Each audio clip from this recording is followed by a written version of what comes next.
I caught my husband with my son's fiancée. The phone video played at dinner, and the room froze. The rehearsal dinner was supposed to be perfect. I'd spent months planning every detail at the Willard Hotel in downtown D.C., the same place where Martin Luther King Jr. finished writing his "I Have a Dream" speech. There was something poetic about that, I'd thought. My son Andre beginning his own dream in such a historic place. The crystal chandeliers cast warm light over 150 guests, all there to celebrate Andre and Simone's wedding tomorrow. The champagne was flowing, the jazz quartet was playing softly, and I was standing at the microphone, about to give my toast as mother of the groom. "Before I share my words," I said, smiling at the crowd of family and friends, "I put together a little video of Andre and Simone's journey together." I clicked the remote to start the presentation on the large screen behind me. But instead of the montage of photos I'd carefully curated, Andre and Simone at Howard University where they met, their first apartment in Shaw, the proposal at the Lincoln Memorial, something else began to play. The video was grainy, obviously taken in secret, but the audio was crystal clear. My husband Richard's voice, "She doesn't have to know. After tomorrow, it won't matter anyway." Then Simone's voice, "My future daughter-in-law, the woman my son was supposed to marry in 18 hours. I know, but I feel guilty. Andre loves you so much." "And you love me," Richard said. The camera angle shifted. Whoever was recording was hiding behind something, maybe a door. And then they came into view. Richard and Simone, in what I recognized as his office at the law firm, the one with the leather couch I'd helped him pick out 20 years ago. They were kissing, then more than kissing, clothes being removed with practiced familiarity. The ballroom was absolutely silent except for the sounds from the video. Sounds that made my stomach turn. Sounds that would haunt me forever. I couldn't move, couldn't breathe, couldn't do anything but watch my husband of 28 years with our son's 26-year-old fiancée. Andre's chair crashed backward as he stood, his face a mask of disbelief and rage. "Turn it off! Turn it off!" But the video kept playing. 3 minutes that felt like 3 hours. Richard and Simone, obvious to being recorded, destroying 2 families in high definition.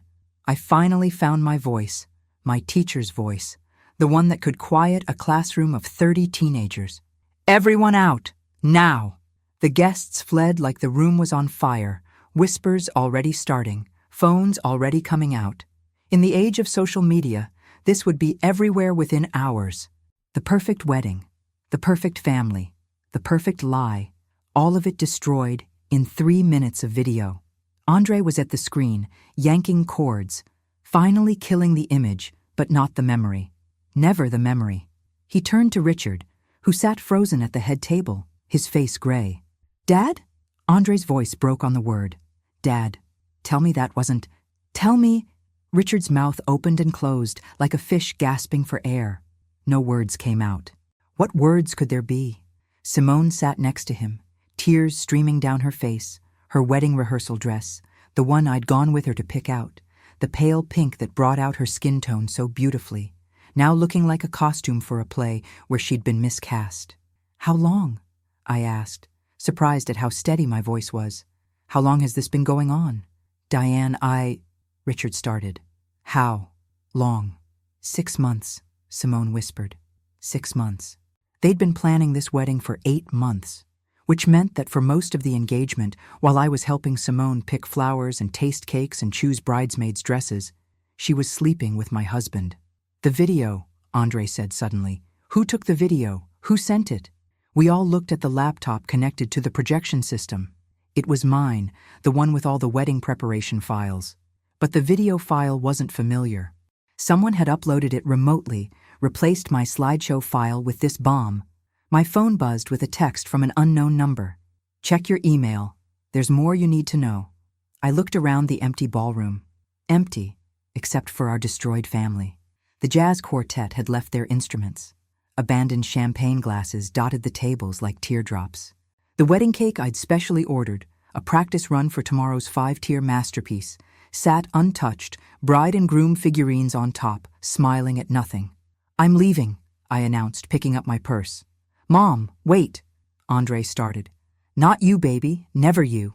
I looked at Richard and Simone. "But you two? You're dead to me, both of you. If you're feeling that shock of betrayal, that moment when your entire world tilts off its axis and everything you thought was real turns out to be performance, stay with me, because this story is about to reveal layers of deception that go deeper than infidelity.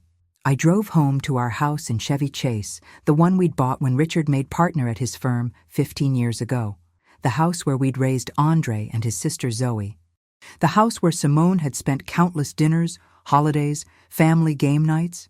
Had she been eyeing Richard even then? Had he been looking back? The email was waiting for me, from an address I didn't recognize, Truthteller, 1024, protonmail.com. Mrs. Hayes, you don't know me, but I know about your husband and your son's fiancée. The video was just the beginning. Richard Hayes has been living multiple lives, and Simone is not his only secret. Check your husband's home office. Bottom drawer of his filing cabinet, behind the tax returns. There's a folder marked Denver Project. There is no Denver Project. Also, Simone isn't who you think she is. Her real name isn't Simone Williams, it's Simone Crawford, and she's done this before. A friend. My hands shook as I read it again. Multiple lives? Done this before? I went to Richard's office, the one he'd soundproofed so he could work from home without distraction. The filing cabinet was locked, but I knew where he kept the key, taped under his desk drawer, because Richard was nothing if not predictable. Or so I'd thought. The Denver Project folder was thick, hidden exactly where the email had said. Inside were bank statements for accounts I didn't know existed, credit cards in Richard's name tied to addresses I'd never heard of, and photographs. So many photographs. Richard with a woman I didn't recognize, at restaurants, on trips, in front of a house. Recent photos, based on his graying temples. Richard with another woman, different from the first, at what looked like a child's birthday party. He was pushing a little girl on a swing, maybe 3 years old, with his eyes and his smile. Richard with Simone, but not just from the last 6 months. Some of these photos looked older. One was dated 3 years ago, before Andre had even met her. They were at a conference in Atlanta. Richard had gone alone, or so I'd thought. In the photo, they were wearing conference badges. Hers said, Simone Crawford, Hampton Industries. My phone rang. Andre. Mom, where are you? Home, in your father's office. Don't do anything crazy, okay? I'm coming over. I'm not the one who did something crazy, Andre. I know. God, I know. Mom, Simone is gone. She packed her things from the hotel and left. Dad's still here, drinking himself stupid in the bar. What do I do? The wedding? All those people coming tomorrow? Cancel it. Just like that? Your fiancé was fucking your father. Yes, just like that. He made a sound like he'd been punched. When you say it out loud, I'm sorry, baby. I'm so sorry this is happening to you. To me? Mom, this is happening to you too. Yes, it was. 28 years of marriage, blown up in 3 minutes of video. But I was still processing, still numb. The real pain would come later. Have you talked to Zoe? I asked. Our daughter was in her 3rd year at Georgetown Law, following in her father's footsteps. Or she had been. I called her. She's driving down from campus now. Mom, she's scary calm, like scarier than when she's actually mad. That was Zoe. While Andre felt everything out loud, Zoe plotted in silence. Right now, I envied her control. Andre, the email I got, it says Simone has done this before, that her real name is Simone Crawford. Silence. Then, Crawford? But she showed me her driver's license when we got our marriage license. It said Williams. Fake IDs aren't hard to get if you know the right people. Jesus, who is she? Who did I almost marry? I don't know, baby, but we're going to find out. After Andre hung up, I kept searching. The folder had more documents. Legal papers for a trust I didn't know existed. Property deeds for a condo in DuPont Circle and another in Baltimore. Richard had been building an entire secret portfolio. There was also a life insurance policy. On me. For $5 million, taken out 2 years ago. I was supposedly aware of it, had supposedly signed it, but I'd never seen this document before in my life. My blood went cold. The front door opened, and I heard Zoe's voice. Mom, where are you? Your father's office. She appeared in the doorway, still in her law school sweatshirt and jeans, her braids pulled back in a messy bun. She looked so much like I had at her age, all fierce intelligence and controlled fury. "What are you finding?" she asked, lawyer mode already activated. I showed her everything. Watched her expression go from anger to disgust to something harder. Calculation. "The life insurance policy," she said. "That's intent." Intent to what? "How have you been feeling lately, Mom? Any unexplained illnesses? Dizzy spells?" I've been tired. But I thought it was menopause, stress from the wedding planning. "When did it start?" I thought back. "Maybe 4 months ago? I went to Dr. Patterson. She ran tests, said everything was normal. 4 months ago. 2 months after he started the affair with Simone." Zoe pulled out her phone. "I'm calling Detective Morrison. She guest lectured in my criminal law class. This isn't just infidelity, Mom. This is something worse." While Zoe made calls, I heard another car in the driveway. Andre, I thought. But when I looked out the window, it was Richard's BMW. He was home. I met him at the door, not letting him in. He looked destroyed. Tie undone, shirt untucked, whiskey on his breath. The polished attorney was gone, replaced by someone I didn't recognize. Or maybe I was finally seeing who he really was. "Diane, please, let me explain." "Explain what?" "How you've been sleeping with our son's fiancée. How you have secret bank accounts and properties. How you have a 3-year-old daughter in Baltimore?" His face went white. "How did you—" "The same person who sent the video sent me everything, Richard. Everything. It's not what it looks like." "Really? Because it looks like you've been living multiple lives, and one of them might have included planning to kill me for insurance money." "Kill you? Diane, that's insane. I would never—" "You would never sleep with Andre's fiancée either, right? You would never have secret children, secret homes, secret lives. But here we are." Zoe appeared beside me. "Dad, you need to leave. Now." "Zoe, sweetheart. I'm not your sweetheart. I'm the daughter you betrayed along with everyone else. Get off this property before I call the police. Actually, they're already on their way, so you should probably run." Richard looked between us, seemed to realize we were serious, and backed away. "This isn't over." "Yes, it is," I said, and closed the door in his face. The police arrived 20 minutes later. Detective Morrison was a tall black woman with kind eyes, but an edge that said she'd seen too much to be surprised by anything. "Your daughter filled me in on the basics," she said, sitting at our kitchen table with her notepad. "But I need to hear it from you." I told her everything, the video, the email, the documents I'd found. She took notes, asked clarifying questions, then made a call to her partner. "We need a forensic accountant," she said into the phone, "and possibly the FBI. This looks like it crosses state lines." When she hung up, she looked at me seriously. "Mrs. Hayes, I need to ask, do you have somewhere else you can stay tonight?" "Why?" "If your husband was planning something, and I'm not saying he was, but if he was, knowing that you know might accelerate his timeline." "You think I'm in danger?" "I think a man with 5 million reasons to want you dead just had his life exposed. Desperate people do desperate things." Andre had been quiet through all of this, but now he spoke up. "She can stay at my apartment. We can all stay there." "What about the wedding guests?" I asked. "People are flying in from all over." "I sent a mass email," Zoe said, looking at her phone. "Wedding canceled due to family emergency. No other details. The hotel knows to refund deposits." "That simple?" "Nothing about this is simple," Andre said. "But yeah, the logistics, that's the easy part." We packed quickly, taking important documents, valuables, and clothes. As we were leaving, my phone buzzed with another text from the unknown number. "Richard is at Simone's apartment, 1425 K Street, Apt 8112. He doesn't know you know about it. The police might be interested." I showed Detective Morrison, who immediately made another call. "We need units at 1425 K Street. Possible suspect location." "Who is sending these?" I asked. "Someone who wants Richard caught," she said. "Someone with access to a lot of information. We'll track the source, but right now, they're helping our case."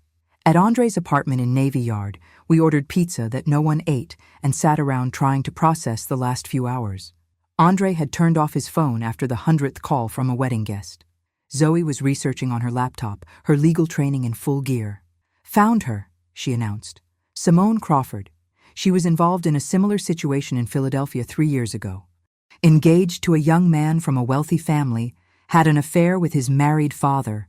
That wedding was also called off at the last minute. The family paid her to go away quietly. So she's what, a professional homewrecker? Andre asked, his voice bitter. More like a professional con artist, Zoe said, still reading. There's another case in Boston 5 years ago. Same pattern. She targets wealthy families, gets engaged to the son, seduces the father, then either blackmails them or gets paid off. But why expose it this time? I asked. Why the video at the rehearsal dinner? Maybe she didn't, Zoe said. Maybe our mysterious emailer did. My phone rang. Detective Morrison. We found them. Your husband and Ms. Crawford were at the apartment. We're bringing them in for questioning. Also, our tech team traced those emails. You're not going to believe who sent them. Who? Christine Matthews. Does that name mean anything to you? Christine Matthews. I knew that name.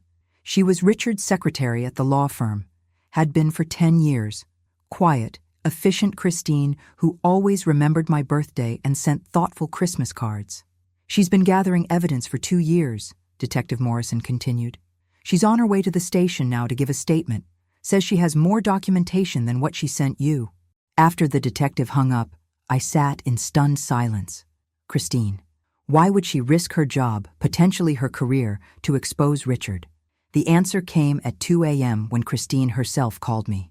Mrs. Hayes, I know it's late. I know you must hate me for how I did this. I don't hate you, Christine, but I need to understand why. He destroyed my sister. Your sister? Rebecca Matthews. She worked at the firm 5 years ago, fresh out of law school. Richard mentored her, then seduced her. Promised to leave you, to make her a partner in the firm. She believed him. When she got pregnant, he fired her and had her blackballed from every firm in D.C. She killed herself 3 years ago. I closed my eyes, feeling sick. Christine, I'm so sorry. I've been collecting evidence ever since. Following him, documenting everything. I knew about Baltimore, about the other women. And when I found out about Simone, when I realized what they were planning with that insurance policy, I couldn't wait anymore. What were they planning? Your honeymoon cruise next month for your anniversary? The one Richard surprised you with? Check the booking. He got travel insurance that pays out if there's an accident. A lot of insurance. And Simone was going to be on that ship too, different cabin, under her real name. They were going to make it look like you went overboard. Drunk, maybe suicidal after finding out about an affair. The room spun. Richard wasn't just cheating. He was planning to murder me.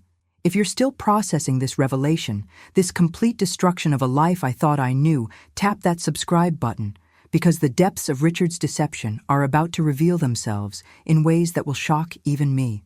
The next morning, the story was everywhere. Prominent D.C. lawyers' double life exposed at son's wedding rehearsal.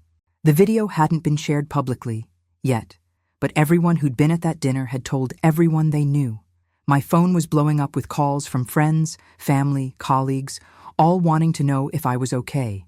I wasn't okay. I was furious.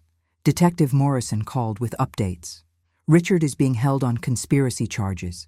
The FBI is now involved because of the interstate nature of his crimes. Simone is being charged with fraud and conspiracy to commit murder. She's already trying to make a deal. A deal? She says Richard wasn't her only target, that she's part of a larger operation that targets wealthy families. She's willing to give up the whole network in exchange for immunity. You're not going to give it to her?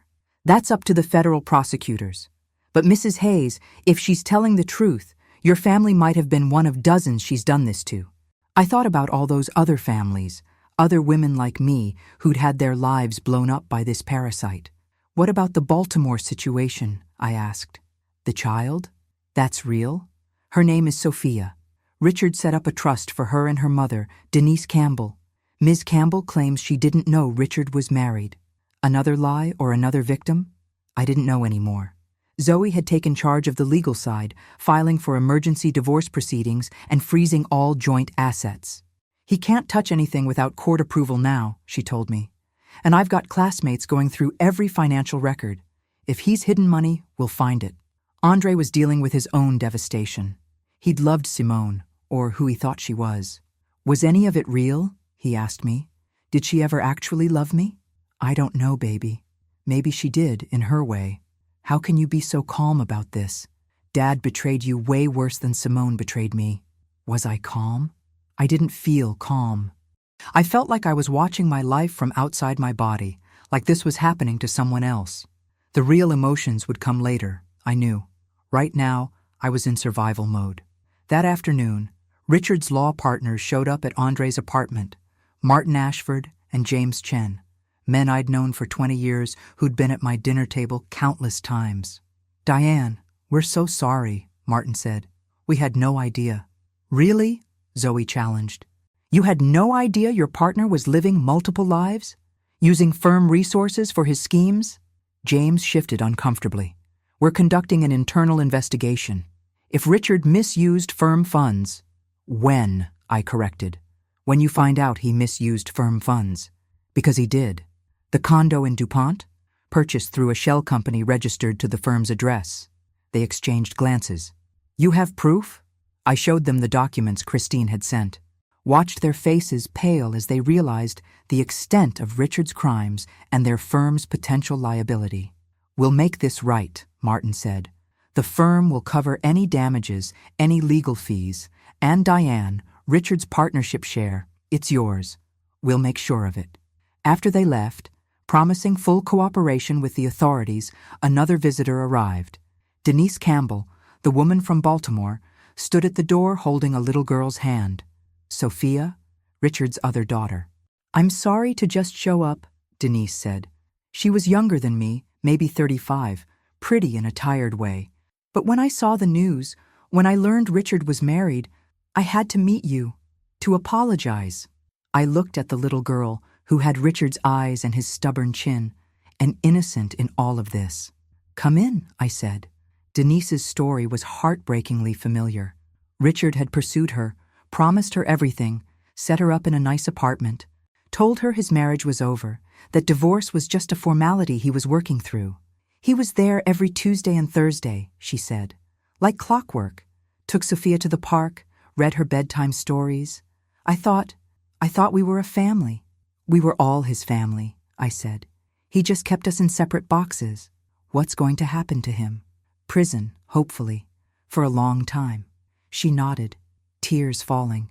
"I'm a single mother with a daughter whose father is a criminal. What do I tell her?" I thought about my own children, grown but still devastated. You tell her the truth when she's old enough, that her father was complicated and made terrible choices, but that has nothing to do with who she is. You're very gracious. "No, I'm very tired, and I'm very aware that you're as much a victim as I am." Before she left, I gave her Zoe's contact information. She's a law student, but she's brilliant. She'll make sure Sophia's trust is protected, that Richard can't touch it. "Why would you help me?" "Because Sophia is my children's sister, whether we like it or not, and because Richard has hurt enough people. It stops now." That evening we returned to the house to get more belongings. The place felt different, tainted.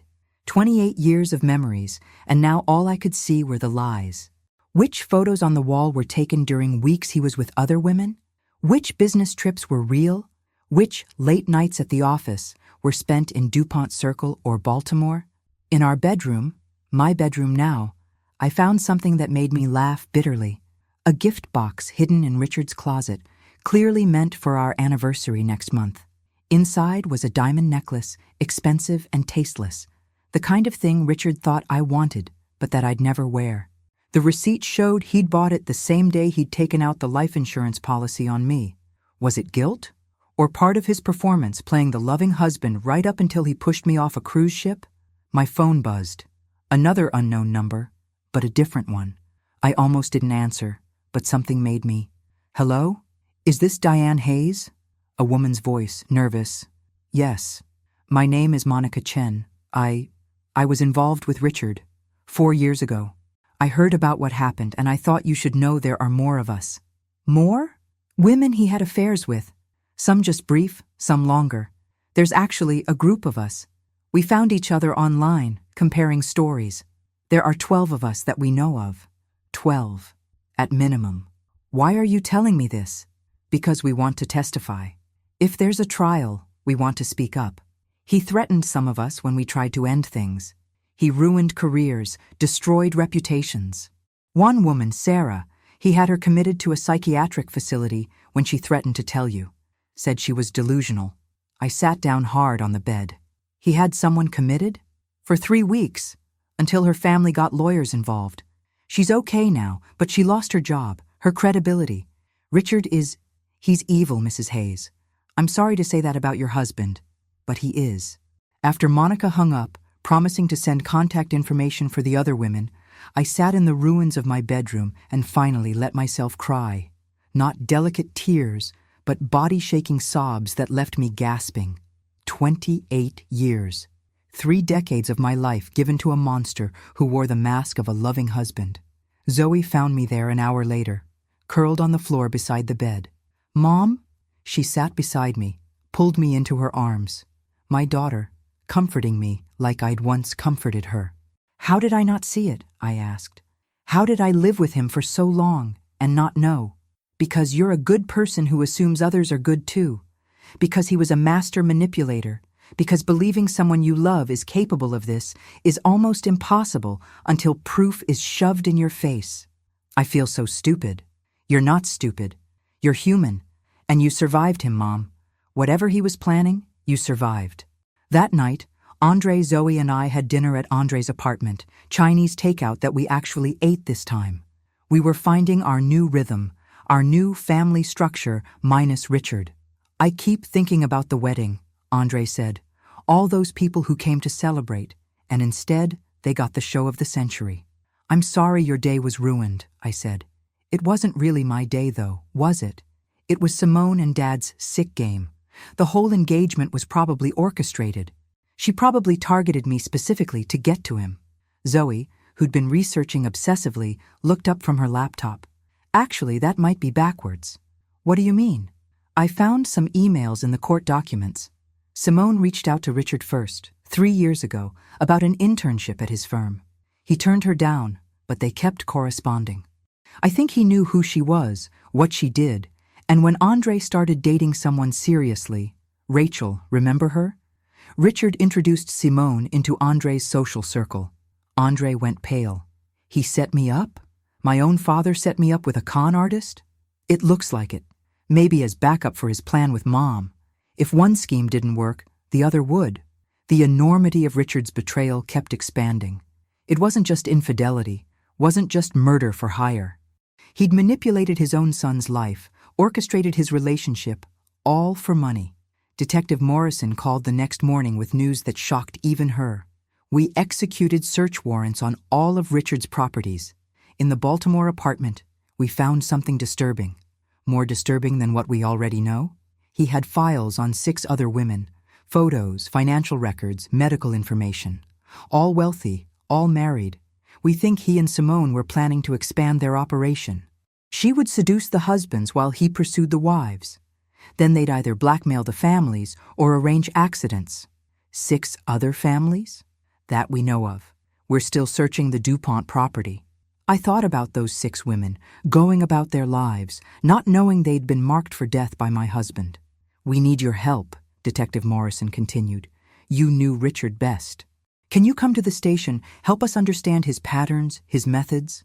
So I spent the next 8 hours in a windowless room at the police station, going through evidence with detectives and FBI agents.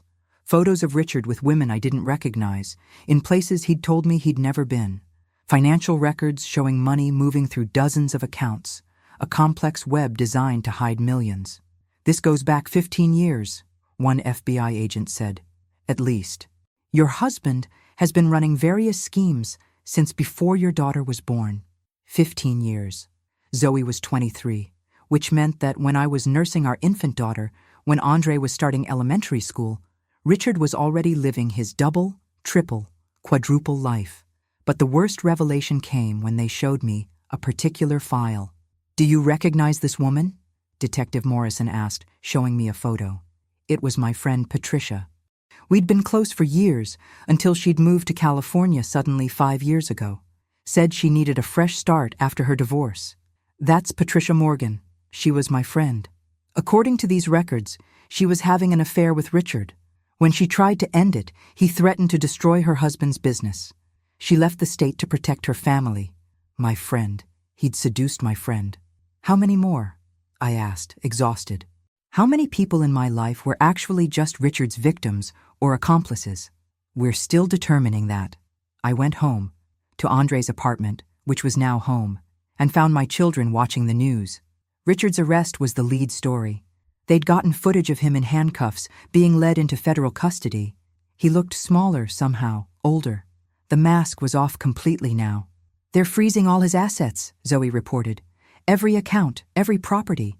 The FBI says it's one of the largest fraud cases they've seen in D.C. What happens to the house? Andre asked. We'll sell it, I said. I can't live there anymore. Where will you go? I don't know yet. Somewhere fresh. Somewhere that isn't haunted by 28 years of lies. My phone rang. A number I recognized. My mother in Atlanta.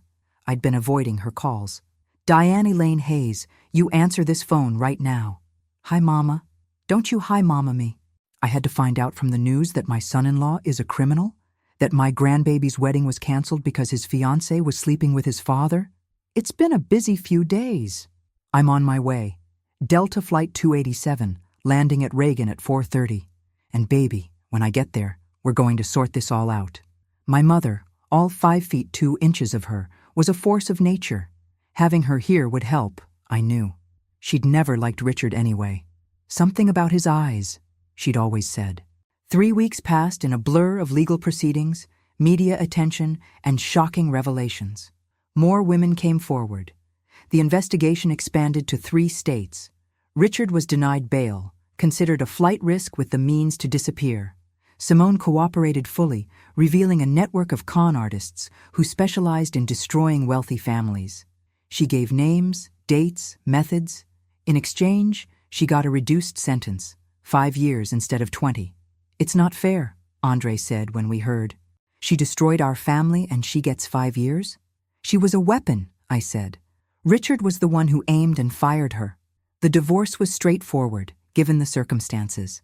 Richard, facing life in prison, didn't contest it. I got everything. The house, the legitimate assets, his partnership share in the firm. It totaled about $3 million after debts. Not bad for a high school English teacher. I quit my job. After 20 years of teaching, I needed a break. Needed to figure out who I was without Richard, without the life I'd built around his lies.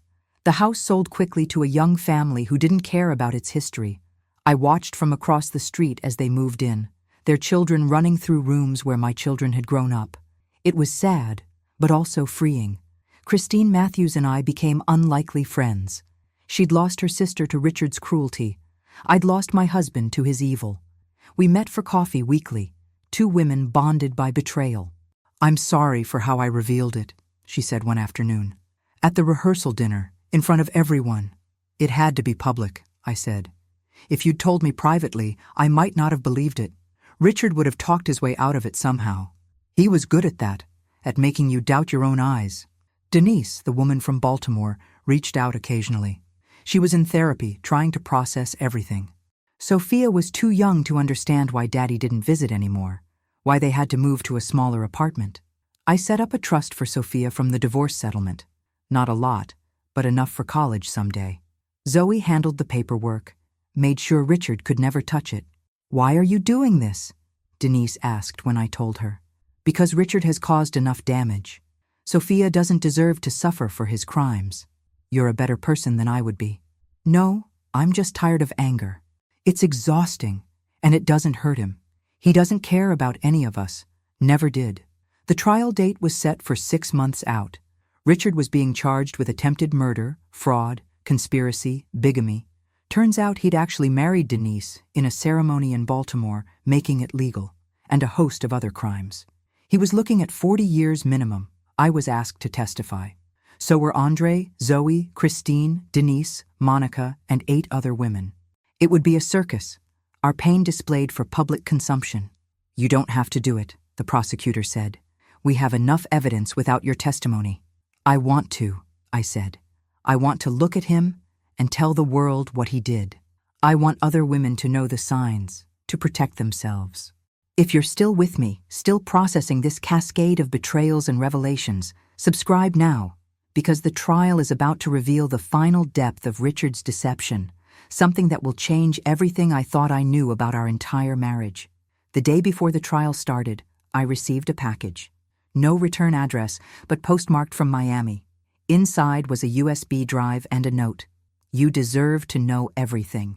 S. Simone. The USB contained hundreds of files. Emails between Richard and Simone, going back not 3 years, but 10. 10 years. When Andre was in high school, when Zoe was 13. But that wasn't the worst part. There were emails between Richard and someone else, someone identified only as M. The earliest was from 2001, the year Richard and I got married. Phase 1 complete. Diane suspects nothing. Access to her father's estate established. My father's estate. My father had been wealthy. Old DC. Money from a family that had owned property here since Reconstruction. When he died 3 years after Richard and I married, I'd inherited everything. Richard had helped manage it, invest it. I'd trusted him completely. The emails detailed how Richard had slowly siphoned money from my inheritance over 20 years. Not enough for me to notice, but enough to fund his double life. He'd married me for money. Our entire marriage, from day one, had been a con. I sat on Andre's couch, staring at the screen, feeling my entire history rewrite itself. Our first date at that jazz club in Adams Morgan, calculated. His proposal at sunrise on the National Mall, performance. Our children, what? Necessary props for his facade? Mom? Zoe found me there hours later, still staring. What's wrong? You look like you've seen a ghost. I showed her, watched her face go from confused to horrified to furious. That bastard. That complete bastard. Our whole life was a lie, Zoe, from the very beginning. No, she said firmly. His whole life was a lie. Ours was real. You raised us, loved us, made us who we are. That was all real. He was just a parasite attached to something genuine. Andre read the files next. His jaw clenched so tight I worried he'd crack his teeth. I want to kill him, he said quietly. I actually want to kill him. He's not worth it, I said, though I understood the impulse. How can you be so calm? Because I'm free. Don't you see?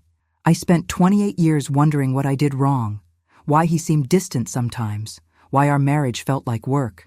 Now I know. It was never real for him, which means its failure wasn't my fault. The trial started on a Monday in October, the courthouse surrounded by media trucks.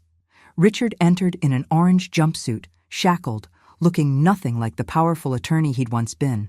When our eyes met, he smiled slightly, like we were sharing a private joke. I testified for 6 hours. Every detail, every discovery, every moment of realization. The prosecutor walked me through 28 years of marriage, and I dissected it all, showing the jury how a master manipulator operates. Did you ever suspect? The prosecutor asked. No, I thought marriage was supposed to be hard work. I thought the distance I sometimes felt was normal.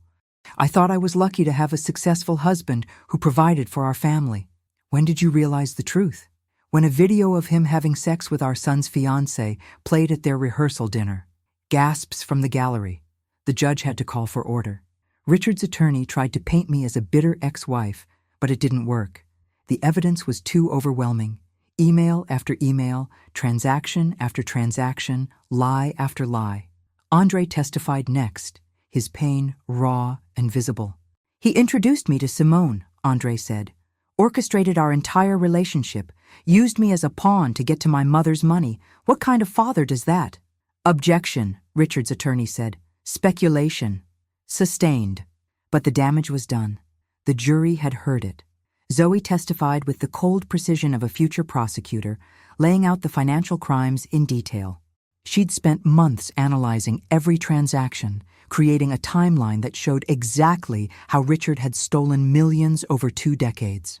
Christine testified about her sister, about watching Richard destroy a young woman's life without remorse. Denise testified about the fake marriage, the child he'd fathered while planning to murder his wife. Monica and the other women testified about threats, manipulation, and abuse. But the most damaging testimony came from Simone herself. She entered in prison gray, her beauty dimmed but not gone. She looked at Richard once, then never again. Tell us about your relationship with the defendant, the prosecutor said. It was a business arrangement that became personal. He hired me to seduce his son, to get close to the family. The plan was to create scandal that would allow him to divorce his wife without suspicion, keeping most of the assets. But the plan changed. When he found out about the cruise, Mrs. Hayes had booked for their anniversary. He saw an opportunity. Make her death look like an accident, collect the insurance, and start over with me. Did you agree to this? Yes. I'm not proud of it, but yes. Why are you testifying now? Because I realized I was next. After Mrs. Hayes, I would have had an accident too. Richard doesn't leave loose ends. Richard's attorney tried to discredit her, pointing out her immunity deal, her history of cons. But she had recordings. She'd been recording Richard for months, insurance in case he turned on her. The jury heard Richard planning my murder in clinical detail, discussing how much alcohol it would take to make me pass out, the best place on the ship to throw me overboard, how to establish an alibi. The beauty is, Richard's voice said on the recording, everyone will think she killed herself when she found out about the affair. Tragic, but not suspicious. The trial lasted 3 weeks. 3 weeks of evidence so damning that Richard's attorney barely mounted a defense. Their only argument was that Richard had been entrapped by Simone, that she was the real mastermind. The jury deliberated for 1 hour, guilty on all counts. The sentencing was a month later. The judge, an elderly black woman who'd seen everything in 30 years on the bench, looked at Richard with undisguised disgust. In my career, I've seen many criminals, but rarely have I encountered someone so completely devoid of humanity. You didn't just betray your family, you weaponized their love against them. You turned trust into a tool for destruction. She sentenced him to life without parole. As they led Richard away, he looked at me one last time. I did love you, he said. In the beginning. No, I said. You loved what I represented. You loved my father's money, my family's reputation, the image we gave you. You never loved me.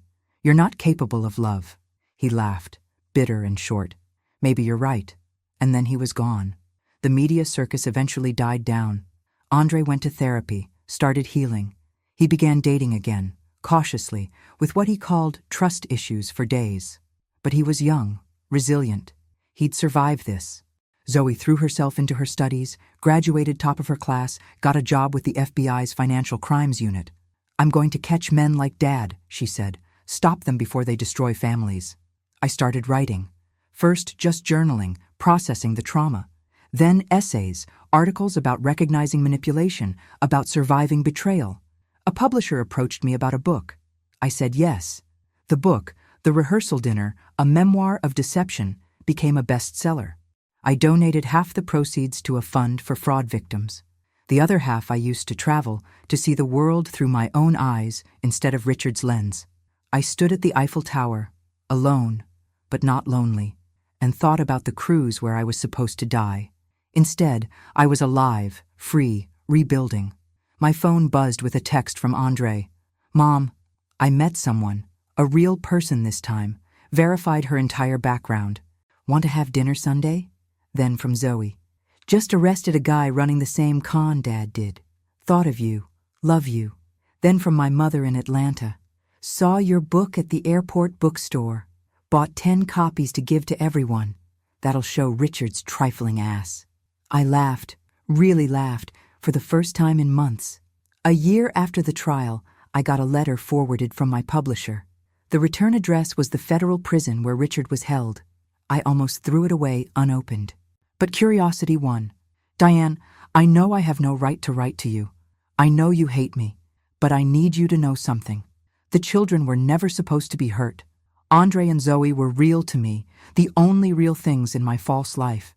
When Simone suggested using Andre, I agreed because I thought I could control it, minimize his pain. I was wrong. I'm not asking for forgiveness. I know that's impossible. I just wanted you to know that our children were the one thing I didn't fake. Also, there's an account in the Caymans, number attached, about $2 million that the FBI didn't find. It's yours. Consider it partial repayment for what I stole. Richard? I gave the letter to the FBI. They found the account, seized it, added it to the restitution fund. I didn't want his money, especially hidden money. It was all tainted, but I kept the part about the children. Not for him, but for Andre and Zoe. Someday, when they were ready, they could know that maybe, just maybe, their father had been capable of some small version of love, even if it was twisted, selfish, and ultimately destructive. 2 years have now passed since that rehearsal dinner. I live in a condo in Georgetown, smaller than the Chevy Chase house, but mine alone. I'm dating someone, carefully, slowly, with full background checks that he knows about and laughs about. His name is James. He's a widower. He has his own baggage. At least your spouse actually died, I told him on our third date. Mine just died metaphorically. Less paperwork with actual death, he agreed, and we both laughed at the absurdity of our lives. Andre did get married, to the woman he met after everything, a pediatric surgeon named Nicole, who jokes that she had to provide her medical school transcripts on their first date. Their wedding was small, family only, no rehearsal dinner. When Andre kissed his bride, I cried real tears of joy, not the performed ones I would have cried for him and Simone. Zoe is engaged now, too, to a fellow FBI agent she met at Quantico. She jokes that their relationship is the most thoroughly vetted in history. 2 financial crimes specialists, suspicious of everyone. At least you know neither of you is after the other's money, I said. What money? She laughed. We're government employees. I see Denise and Sophia occasionally. Sophia is 5 now, in kindergarten, bright and curious. She knows her father is away, but not why. Someday Denise will have to tell her, but not yet. Christine and I still have coffee every week. She's dating someone new, finally moving past her sister's death. We're trauma bonded, but it's evolved into real friendship. Do you ever wonder, she asked recently, what would have happened if I hadn't sent that video? Richard would have killed me on that cruise. Andre would have married Simone and been destroyed when the truth came out. Zoe would have spent her life wondering why her mother committed suicide. You saved us all.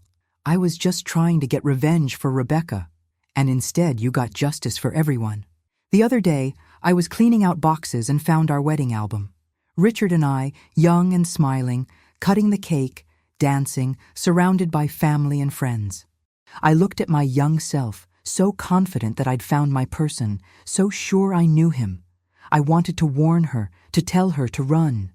But then I looked at the photos from Andre's recent wedding, from Zoe's law school graduation, from Phoenix's first birthday. Phoenix, my surprise 3rd child, born 3 months after the trial, conceived during a reconciliation attempt 2 weeks before everything exploded. Richard doesn't even know she exists, and legally, he never will.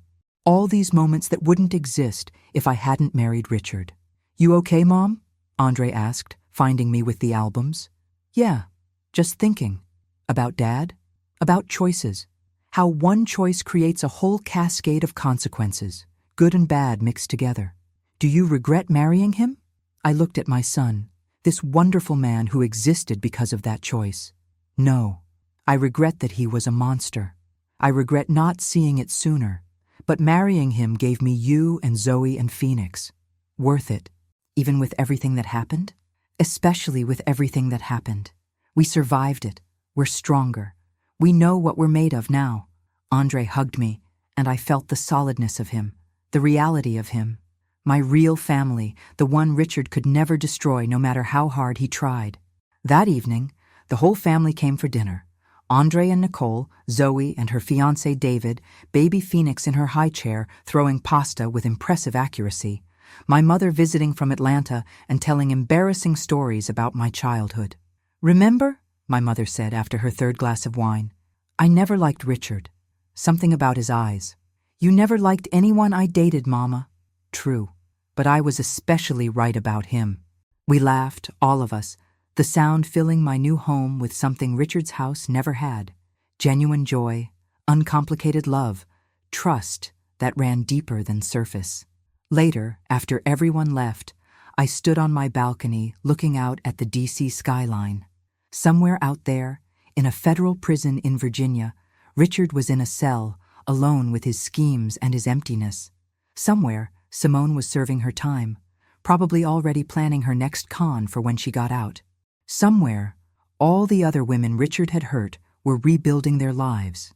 And here I was, 53 years old, starting over, but not from nothing, from strength, from knowledge, from the unbreakable bonds of a family that had been tested by betrayal and had chosen to love each other anyway. My phone buzzed with a text from an unknown number. For a moment, my heart raced. Old trauma responses die hard. But it was just spam, someone trying to sell me car insurance. I deleted it and went inside to check on Phoenix, sleeping in her crib, innocent of all of this history, free to write her own story. That's the thing about truth. It doesn't always set you free immediately. Sometimes it destroys everything first, leaves you in rubble. But from rubble, you can build anything. You can build something real, something yours, something that no one can take away because it's founded on truth, not lies. Richard stole 28 years of my life. But he didn't steal my future. That's mine, and it's just beginning.